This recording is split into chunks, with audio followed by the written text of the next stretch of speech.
Semakin banyak sosok yang diusung partai politik, semakin sehat juga pesta demokrasi berjalan. Termasuk di Pilkada Jakarta. Kita sudah membahas tadi nama Anies Baswedan yang saat ini perlahan sepertinya ditinggalkan oleh partai politik sehingga sulit atau menemui kesulitan lah belakangan ini untuk maju di Pilkada Jakarta. Belum juga Ahok ya, Basuki Cahayapurnama yang sampai sekarang juga belum ada tanda-tanda untuk diusung PDI Perjuangan begitu.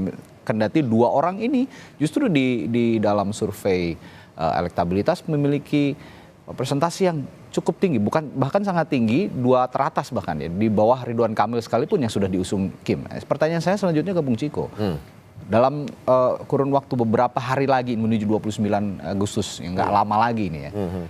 Dua sosok ini, Anies Baswedan, lalu Basuki Cahayapurnama, upaya partai politik ya, dalam hal ini PDI Perjuangan yang punya suara besar juga di Jakarta untuk tetap bisa berkontestasi di Jakarta, apa sih sejauh ini upayanya? Ya tentunya berbicara dengan partai-partai politik ya, ini kan realitasnya begitu.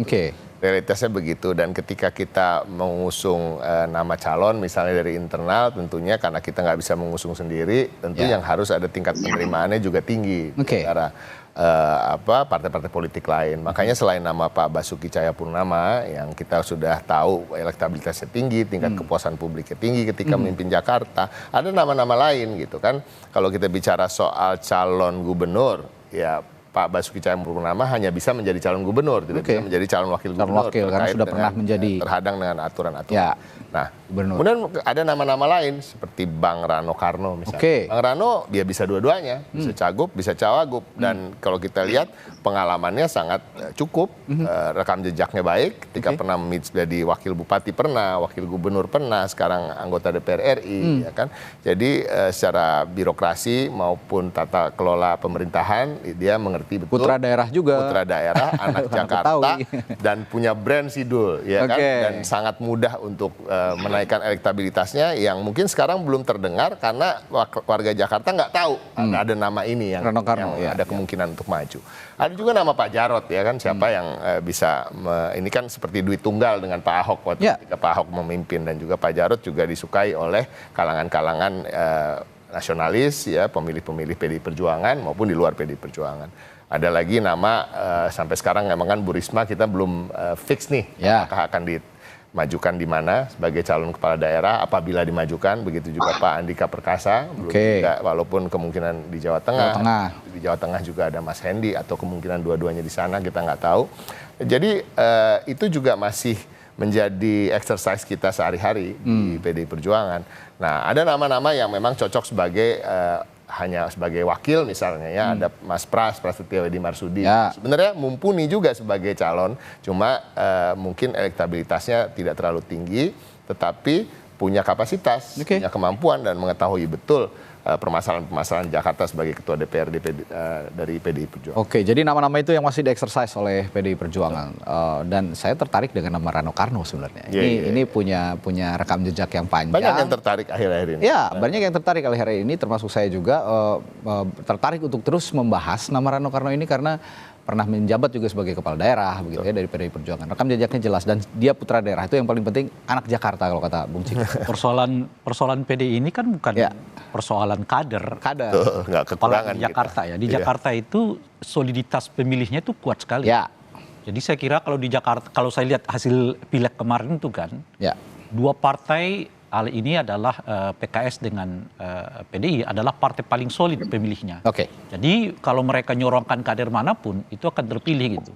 Masalahnya adalah apakah PDI Perjuangan punya tiket yang cukup itu dia mencalonkan gitu. Kita bicarakan sekarang Nasdem pendampingnya juga loh ya. Siapa yang akan bermitra dengan PDI Perjuangan di Pilkada Jakarta. Saya kembali ke Pak Riza. Pak Riza, kemarin Kang Ridwan Kamil ini sempat udah ngasih bocoran gitu. Ntar inisialnya S gitu yang jadi wakilnya. S ini siapa sih Pak Riza? Yang kalaupun nggak diumumkan begitu, nggak dibicarakan sekarang, S ini dia orang partai politik atau teknokrat atau birokrat atau siapa sebenarnya sosok S ini Pak Riza? Iya, saya kira teman-teman sudah bisa menebak ya. Biar pengamat lah Bung Rey itu lebih bebas menyampaikan. Kalau saya ini kan kebetulan orang partai, kebetulan juga jabatannya Ketua DPD Partai Gerindra DKI Jakarta. Dan ini pilkadanya yang ditanya ini kan S di Jakarta. Jadi saya tidak bijak, tidak elok mendahului pimpinan ya. Biar nanti pimpinan, karena di aturan undang-undang itu memang pasangan calon itu harus mendapatkan rekomendasi daripada DPP ya. Nah, untuk itu jadi kewenangan ada di DPP. Kami di provinsi itu hanya melaksanakan mengusung ya, mendaftarkan, kemudian nanti mengkampanyekan, memperjuangkan untuk kemenangan pasangan calon. Yang diusung oleh partai-partai politik. Jadi saya kira sudah dijelaskan beberapa kali oleh pimpinan partai, juga Kang Emil, juga Pak Dasko, sebelumnya juga Pak Erlangga Hartarto juga menjelaskan. Saya kira silakanlah publik menebak-nebak siapakah yang bersangkutan. Yang pasti adalah dari partai politik tentunya. Dari partai politik, Kang Emil itu diusulkan oleh Partai Gerindra, kemudian juga didukung oleh partai-partai lainnya, termasuk Partai Golkar tentunya, dan partai yang ada di KIM. Dan tentu kami juga berharap segera akan ada nanti partai-partai di luar KIM yang juga memberikan dukungan ya. Jadi sekali lagi tadi disampaikan oleh Mas Ciko, Mas Rey, KIM ini tidak hanya di Jakarta, tapi cair di 545 ya. Bahkan kami juga banyak sekali memberikan dukungan sama kader-kader di PDIP. Tadi kalau disampaikan PDIP memberikan dukungan 8 ya. Yang kebetulan kepala daerah dari Gerindra, 9 dari Golkar, dan seterusnya. Menurut saya Partai Gerindra justru mungkin lebih banyak memberikan dukungan kepala daerah yang ada di PDIP ya. Karena memang di seluruh Indonesia ini PDIP itu paling banyak itu incumbent-nya tuh. Jadi saya kira sangat cair di seluruh Indonesia. Memang betul sampaikan Bung Rey bahwa beberapa daerah menjadi fokus dan konsentrasi. Tidak hanya bagi kami Partai Gerindra, tapi bagi semua partai ingin di beberapa daerah yang dirasa cukup strategis seperti di Jawa umpamanya, ingin bisa memenangkan. Kami sendiri juga berusaha untuk bisa solid, sekalipun tidak bisa juga dipastikan solid di Jawa, contohnya di Banten umpamanya. Terkait di Jatim, alhamdulillah sejak awal kami solid, dan tentu berharap di Jatim juga ada partai di luar KIM yang bisa bergabung, yang sampai hari ini kan juga belum menyatakan dukungannya, seperti PKS, PDIP, Nasdem, PKB juga belum menyatakan dukungannya kepada siapa. Tentu harapan kami bisa mendukung Khofifah dan Mas Emil Dardak. Begitu juga di daerah lain, di Jawa Tengah juga belum. Kami sendiri beberapa partai baru mengusung Ahmad Lutfi. Tentu harapannya ada lain. Begitu juga di Jakarta, kami berharap ada partai-partai di luar KIM yang bisa bergabung mendukung pasangan calon yang kita usung, yang kami usung. Nah, kalau gitu, kalau memang belum bisa diumumkan, tapi setidaknya pertanyaan saya begini, Pak Riza, sosok S ini artinya sudah disepakati oleh Koalisi Indonesia Maju dan calon-calon partai koalisi yang akan merapat di Pilkada Jakarta, begitu ya kira-kira, Pak Riza? Ya, mudah-mudahan sudah bisa, karena ini kan rapat kan terus berlangsung, apalagi sekarang di kesibukan pimpinan ini menjelang 17-an. Beberapa hari ini kan para menteri yang kebetulan juga pimpinan partai kan ada di IKN, tanggal 19 juga nanti akan sidang di MPR dan seterusnya. Jadi saya kira segera nanti akan disampaikan. Beberapa hari ini juga Pak Dasko menyampaikan, Kang Emil dan lainnya. Jadi kita tunggu sajalah ya. Saya kira tidak lama lagi nanti siapa yang akan disampaikan. Kang Emil juga sudah menyampaikan nanti akan secara bersamaan disampaikan oleh pimpinan. Siapa wakil yang akan mendampingi Kang Emil. Bung Rey, terakhir sosok S ini meskipun belum diungkap, tapi katanya orang partai politik begitu. Kalau saya sih menduganya ini yang sedang di-approach untuk masuk jadi Kim Plus gitu ya. Sosok ini yang tadinya akan dipasangkan dengan Anies Baswedan. Nah, kalau memang sosok S ini yang kita maksud, sudah paskah untuk mengikuti Pilkada Jakarta bersama Ridwan Kamil, dan bagaimana konstelasinya jika nanti Anies pun ikut maju? Jadi kita buat lebih terang-terang lah ya. Oke. Jadi S ini kan diasosiasikan orang PKS. Oke. Kalau bukan Pak Sohibul Iman, dia mungkin adalah Pak Siswono. Sejauh ini informasi yang kita dengar. Oke. Pertanyaannya adalah kalau ternyata bukan ini, apakah PKS akan tetap ikut apa tidak? Itu dia. Pertanyaan. Karena kan salah satu faktor mereka tanda kutip ya, karena belum terjadi, meninggalkan Anies itu karena merasa Anies enggak mau terima Sohibul Iman sebagai wakil gubernur kan. Gitu, ya. Itu satu.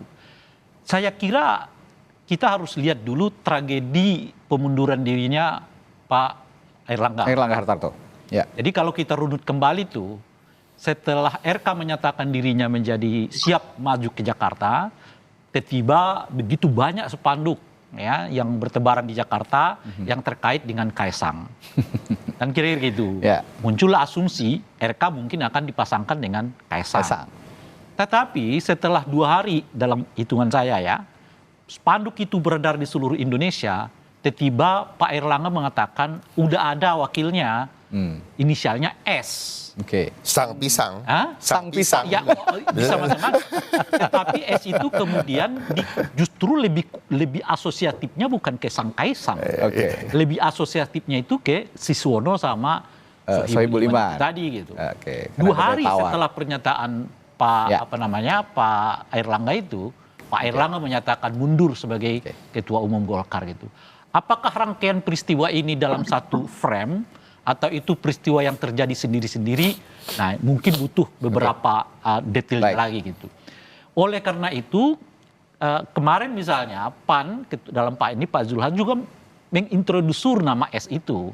Bahkan mengatakan sebaiknya saya usulkan Kaisang ini maju di Jawa Tengah aja.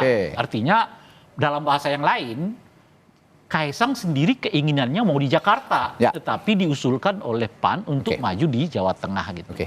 Nah, setelah tanggal 20, ini kan 20 nih.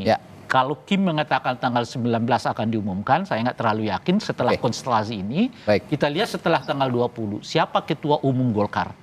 Kalau Ketua Umum Golkar ini nanti membuat nama lain, jadi bukan S tapi K misalnya, itu artinya masih bisa berubah dari S ke K gitu. Ini konstelasi yang masih menarik untuk kita tunggu. Singkat, Bung Ciko terakhir melihat kondisi saat ini, termasuk juga mungkin saja nanti kalau kata Bung Rey tadi PKS tidak jadi diusung kadernya di Koalisi Indonesia Maju di Pilkada Jakarta, bergabung dengan PDI Perjuangan, Anies dan Rano ini bisa terwujud kira-kira? Segala kemungkinan masih mungkin. Segala kemungkinan masih mungkin, tapi yang menjadi fokus dan perhatian kami sekarang adalah kami berupaya untuk merealisasikan harapan-harapan warga Jakarta agar ada calon-calon yang mumpuni, yang punya pengalaman, berkompeten dan juga diinginkan dan diharapkan bisa menyalurkan, membawa aspirasi warga Jakarta yang begitu heterogen dan tantangannya begitu berat ke depan. Dan harapan kami tetap itu tadi, kalau bisa 3 nama yang berada di urutan atas survei seperti Pak Anies, Pak Ahok dan Pak Ridwan Kamil bertarung akan sangat menarik dan yang diuntungkan adalah warga. Baik, terima kasih. Dan demokrasi kita.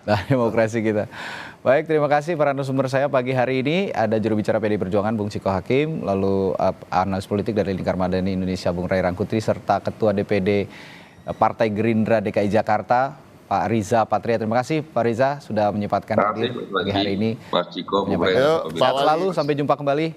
Ya, terima kasih. Baik.